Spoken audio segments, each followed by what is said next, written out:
उपासक अपने उपास्य देव में तन मन प्राण सर्वस्व समर्पित कर देता है तो उपास्य देव उससे एक क्षण भी दूर नहीं रहते। यही उपासना का अर्थ है। सदैव अपने इष्ट के समीप रहना उपासना, समीप रहना भाव से, तन से। हमारा तन उनकी सेवा में, मन उनके भाव में, वाणी उनके नाम गुण कीर्तन गायन में, श्रवणेंद्रिय उनके श्रवण गुणों का करना, नाम कीर्तन का करना, नाम जप का श्रवण करना, साक्षात भगवत स्वरूप हो जाता है। जो है वही प्रकाशित हो जाता है।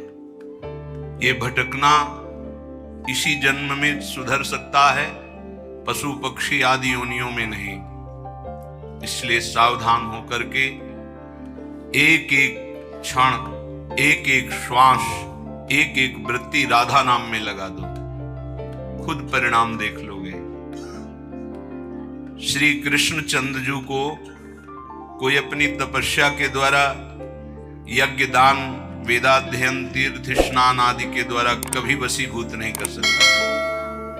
और निश्चित किया हुआ मूल्य राधा नाम है। जो राधा राधा राधा वो प्रभु को अधीन कर लेता है। कुछ माफी मांगने की जरूरत ही नहीं पड़ती प्रभु से। अनुल्लिख्या अनंता नपि तदपराधान मधुपतिर महाप्रेमा विष्टस्तौ परम देयम विंशति तवैकम श्री राधे गृणत ई नामामृत रसम महिम्नः कह सीमाम स्पृशति तो उदास्यैक मनसाम। जो राधा राधा राधा ऐसा उच्चारण करते हैं, प्रभु उनके अनंत अपराधों का लेखा जोखा ही नहीं करते। श्री जी के नाम की ऐसी महिमा है। फिर जो श्री जी के चरण दास्ता में अपने जीवन को लगा दिए, उनको क्या मिलता होगा? किसी की सामर्थ्य नहीं कि कोई इसका वर्णन कर सके कि जिस कृपा सिंधु की एक कृपा कोर से दुरंत राक्षस भाव को प्राप्त भी परम पद के अधिकारी हुए, वही कृपा समुद्र का सार रूप हमारी लाडली जू, उनकी कृपा को कौन जान सकता है। जैसे प्रभु श्री कृष्ण चंद्रजू को रिझाने के लिए एकमात्र उपाय है अनन्यता, ऐसे प्रियाजू को रिझाने के लिए एकमात्र उपाय है दैन्यता। श्री जी के होके अत्यंत दैन्य हो जाओ तो अवगुण करे समुद्र सम गणत नापनो जानी। ये मेरा जन है, बस इस बात से हम जीत जाते हैं। श्री जी के चरणारविंद में अपनापन हुआ कि हम जीत गए। अवगुण करे समुद्र सम, समुद्र के समान यदि अपराध बन जाए तो मेरी लाडली जो मानती ही नहीं कि अपराध हुआ है। पर ये अनन्यता, ये दैन्यता बिना रसिक महापुरुषों का सेवन किए नहीं आ सकती। और बिना वृंदावन के रसिक जनों का संग नहीं मिल सकता। वृंदावन की कृपा के बिना विशुद्ध प्रिया प्रीतम के अनुराग में जिनका मन लगा हुआ है, ऐसे रसिकों का संग नहीं मिल सकता। वो मिलेगा तो वृंदावन की कृपा से। कभी भी कहीं भी किसी को भी यदि ये सौभाग्य मिला तो पहले वृंदावन की कृपा हुई, तब ये सौभाग्य मिला। श्रीपाद प्रबोधानंद जी महाराज कह रहे हैं, गाढ़ा शक्तिमतामपीह विशेष स्वत्यंत निर्वेदतो दृक्पाते सहिष्णुतातिशयिनां योगे समुद्योगिनां ब्रह्मानंदरसैकलीन मनुषां गोविंद पादाम्बुज द्वंद्वाविष्टधियां च मोहनमिदं वृंदावनं स्वैर्गुणैः। बड़ी महिमा की बात कह रहे हैं श्रीपाद प्रबोधानंद जी महाराज। स्वैर्गुणैः मोहनोपि, अपने प्रभाव से तुम्हारे मन और चित्त को मोहित करके प्रियालाल के चरणों में समर्पित कर देगा। ये वृंदावन का प्रभाव है। जब अपने को सबसे दीन समझा जाए, नाम जापक अपने को सबसे दीन समझे, मैं सबसे नीच, ओ ऐसा आप सत्य मानिएगा। जो नाम जापक है वो कोई बनावटी नहीं कि वो बनावटी बोलते मैं अधम हूं, मैं दीन हूं, मैं नीच हूं, ऐसी बात नहीं। अनुभव होता है।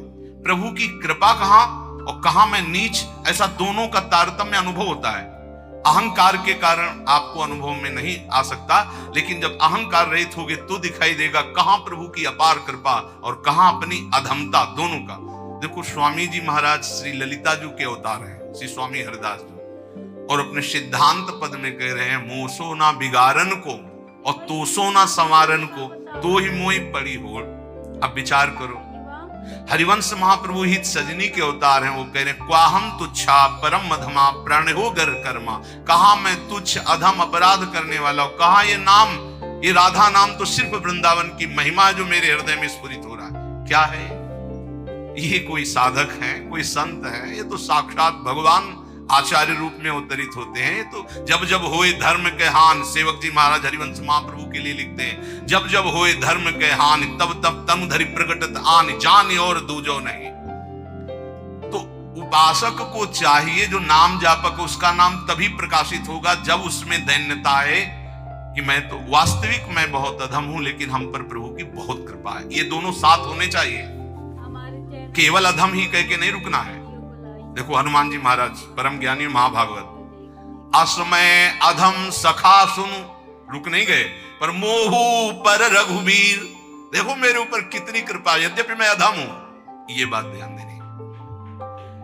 नाम जापक उपासक तभी दिव्य ऊंचाई पर पहुंचता है जब तरण से भी अपने को नीचा समझता है। बहुत सहनशील होना चाहिए नाम जापक को, नाक में गुस्सा नहीं होना चाहिए। और ध्यान रखना, भजन करोगे तो ये आ जाएगा, सही ढंग से चलोगे तो नाक में गुस्सा आ जाएगा, क्योंकि अभिमान स्फुरित होगा जो अंदर है, उसको दमन करने के लिए गुरु शासन में रह जाता है। त्रिभुवन में कोई दूसरा नहीं है जो भजन का अभिमान नष्ट कर सके, केवल गुरु नष्ट करते हैं। एकमात्र अहंकार पर अगर हथौड़ा कोई मार सकता है ज्ञान का, तो केवल गुरुदेव है, दूसरा तो ऐसे ही बोलेगा, लेकिन वो सीधा प्रहार उसी अहंकार पर। बहुत सहनशील उपासक को गुरुदेव की कृपा बना देती है। इसलिए एक प्रश्न हुआ था कि हम अव्यक्त रूप से गुरु मान लेते हैं तो हमें क्या भगवत प्राप्ति नहीं होगी? देखो अव्यक्त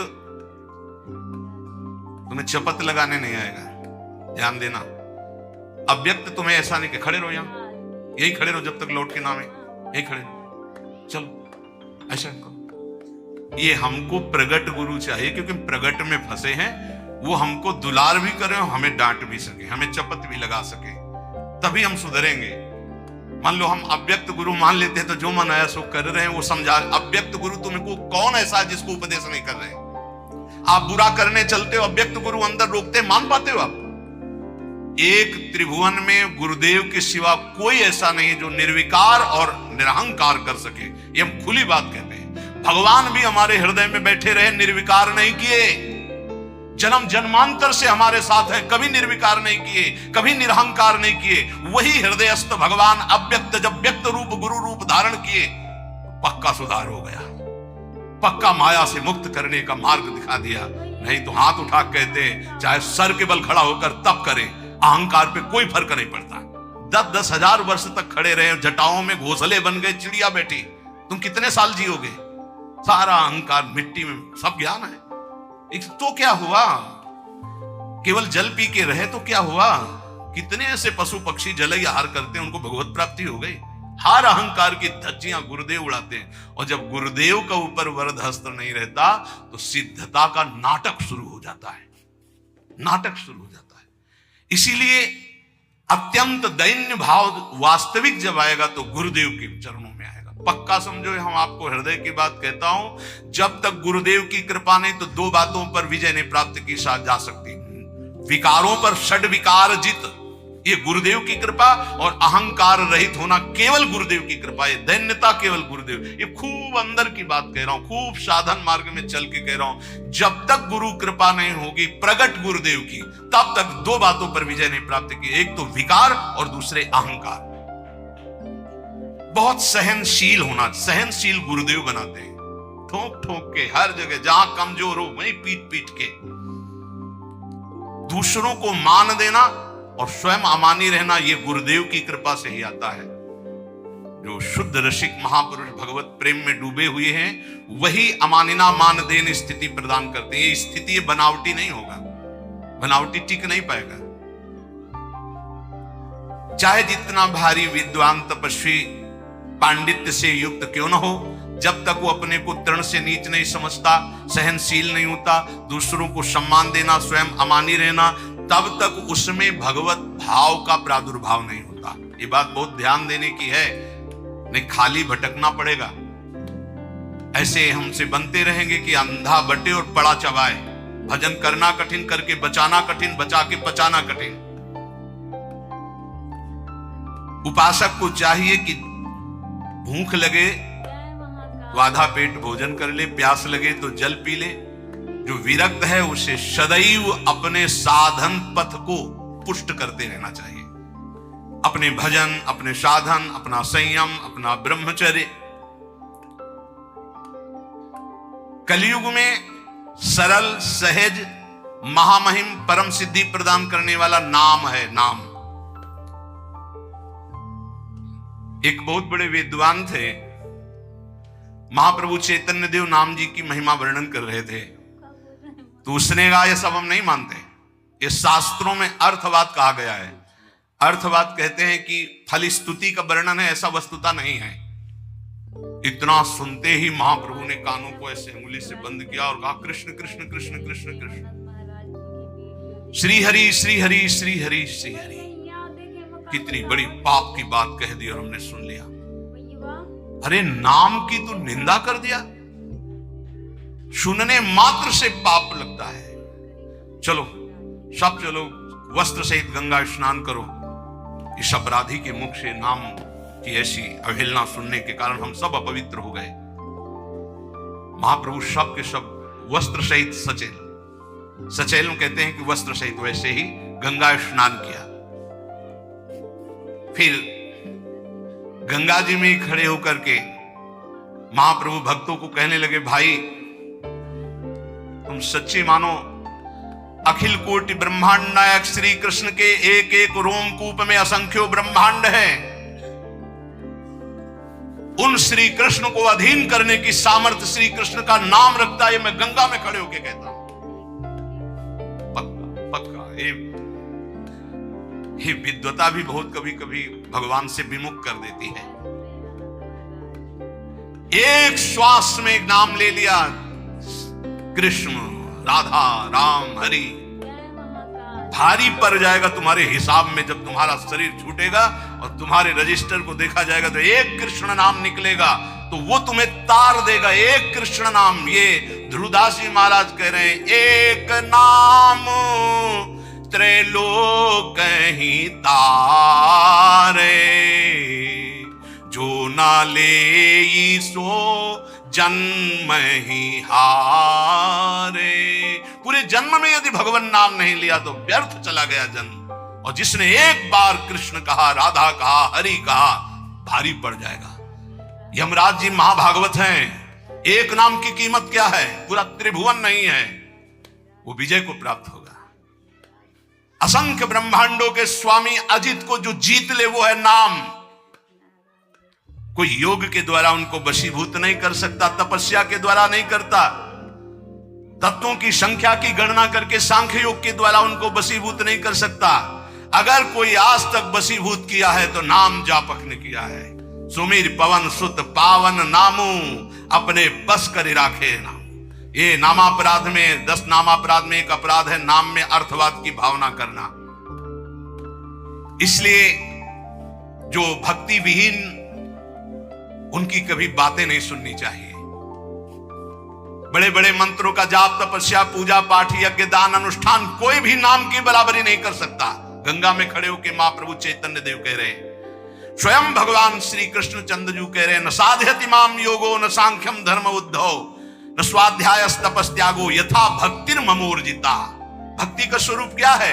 देवर्षि नारद तदर्पिता अखिलाचारिता तद स्मरणेन परम व्याकुलते। हर समय भगवान का स्मरण करते हुए अपने कर्तव्य कर्म को भगवान को समर्पित करना, यह उत्तम भक्ति का लक्षण है। और यही मनुष्य जीवन का परम लाभ है कि प्रभु के चरणों में प्रीति हो जाए। यही ज्ञान का, योग का, धर्म का, कर्म का, सबका फल है। अगर ये नहीं, बड़ी दुर्गति है। एक बड़ा पशु चलने में असमर्थ, उसके गुदा द्वार से पीछे से कई नोच नोच के उसे खा रहे हैं, और वो केवल चिल्ला रहा है, ना भाग पा रहा, ना कोई बचाने वाला नहीं। साहब ऐसे जिंदा पीछे से नोचे। अब जब तक उसके प्राण रहेंगे, कितना भयानक कष्ट पा रहा है, थोड़ा थोड़ा नोच नोच कर खा रहे। विशाल पशु है, भैंसा उठ नहीं सकता, अब उसे खा रहे। जितना छक जाएगा पेट वो चला जाएगा, दूसरा आएगा खाएगा वो चला जाएगा, जब तक उसके प्राण नहीं निकलेंगे। भयंकर कष्ट पा रहा है। ये प्रत्यक्ष यहाँ की दशा है। नरक आदि की तो कितनी उद्धार कर लो मानव जीवन में, ये मनोरंजन के लिए नहीं है। बहुत भयावह संसार है जिसे तुम देख नहीं पा रहे हो। जलत ज्वालम सीतै स्वपद मकरंदै शमयतु, ये जलती हुई ज्वाला है, बचना है तो स्वपद मकरंदै शमयतु, प्रिया प्रीतम के चरणारविंद की शीतलता से इन तीनों तापों का दमन करके प्रिया प्रीतम को प्राप्त कर लो, अन्यथा कोई उपाय नहीं। मनुष्य शरीर छूटा कि धोखा ही धोखा। क्या तुम समझते हो अविनाशी हो तुम? ये तो नहीं समझ पाए तुम अविनाशी हो। तुम तो देह भाव में विचरण करते हुए भोगों में राजी हो, तो तुम्हें देह ही मिलेंगे, लेकिन ये देह नहीं मिलेगी। बार बार ये देह नहीं मिलती। रसिक शिरोमणि श्री ध्रुवदास जी महाराज कह रहे हैं, बार बार तो बनत नहीं यह संजोग अनूप, मानुष तन वृंदा विपिन रसिकन संग विविरू। बहुत बढ़िया अवसर है, अभिमान न करो, प्रार्थना मान लो। ये जो महापुरुषों की वाणी, संतों की वाणी है, ये आपके परम मंगल के लिए है। ये किसी स्वार्थ से युक्त नहीं है, ये तुम्हारे परमार्थ को, परम अर्थ, परम सुख प्रदान करने वाली है। कोई कितना भी तुम्हारी निंदा करे, क्षमा शस्त्रम करे यस्य दुर्जना किम करिष्यति, अतृणे पतितो वह्नि स्वयमेवोप शाम्यति। वैष्णव के पास एक महान अस्त्र है जिससे वो दूसरों को परास्त करता है। क्या? क्षमा। ध्यान देना, ये वो अस्त्र है जो सांप से भी भारी है। उमा क्षमा साप होते भारी, अपने कर्म जाय अपकारी तुम्हें। क्षमा शस्त्रम करे यस्य दुर्जना किम करिष्यति, क्षमा रूपी शस्त्र का प्रहार करो, अर्थात क्षमा कर दो। दुर्जन लोग तुम्हारा बिगाड़ नहीं सकते, क्योंकि भगवान है। जैसे तिनका जलकर भस्म हो जाता है, ऐसे ही दुर्जन लोग अपने आप सांप होते भारी। वैष्णव को क्षमा करना चाहिए। कहते हैं कि जैसे छात्र क्लास में पढ़ता है, जब उसकी क्लास बदलने का समय आता है तो उसकी परीक्षा होती है, ऐसे साधु वैष्णव की परीक्षा होती है। क्या परीक्षा होती? उसको गाली दी जाएगी, अपमान होगा, निंदा होगी। ये ध्यान देना, ये परीक्षा अगर पास हो गए क्या, क्षमा और शांति, तो आगे क्लास में पहुंच जाओगे भूमिका में, नहीं फिर नीचे बने रहोगे। इस लोक में तुम्हारी